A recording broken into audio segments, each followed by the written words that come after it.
ପୂର୍ବତନ ଉପମୁଖ୍ୟମନ୍ତ୍ରୀ ବସନ୍ତ ବିଶ୍ୱାଳଙ୍କ 21ତମ ଶ୍ରାଦ୍ଧ ବାର୍ଷିକୀ ପାଳିତ। ବସନ୍ତ କୁମାର ବିଶ୍ୱାଳ ସ୍ମୃତି କମିଟି ପକ୍ଷରୁ ଓଡ଼ିଶାର ପୂର୍ବତନ ଉପମୁଖ୍ୟମନ୍ତ୍ରୀ ସ୍ୱର୍ଗତ ବସନ୍ତ କୁମାର ବିଶ୍ୱାଳଙ୍କ 21ତମ ଶ୍ରାଦ୍ଧ ଉତ୍ସବ ସ୍ଥାନୀୟ ଆଦିକବି ସାରଳା ଦାସ ସଂସ୍କୃତି ଭବନ ପରିସରରେ ଅନୁଷ୍ଠିତ ହୋଇଯାଇଛି।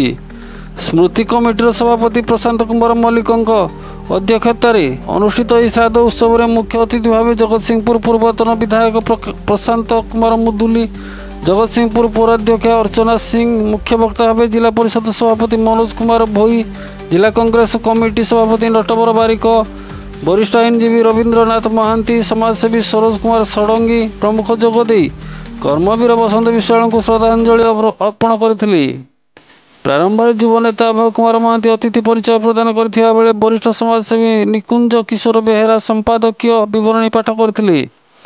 ଏହି ଉପଲକ୍ଷେ ଜିଲ୍ଲାର କୃତି ସନ୍ତାନମାନଙ୍କୁ ବସନ୍ତ ବିଶ୍ୱାଳ ସ୍ମୃତି କମିଟି ପକ୍ଷରୁ ସମ୍ବର୍ଦ୍ଧିତ କରାଯାଇଥିଲା। ଏହି ସ୍ମୃତିଚାରଣ ସଭାରେ ସହରର ବହୁ ମାନ୍ୟଗଣ୍ୟ ବ୍ୟକ୍ତି ଯୋଗ ଦେଇଥିଲେ। ଜଗତସିଂହପୁରରୁ ଜ୍ୟୋତିରଞ୍ଜନ ପରିଡ଼ାଙ୍କ ରିପୋର୍ଟ, ଜାଗତ ଭାରତ ନ୍ୟୁଜ୍।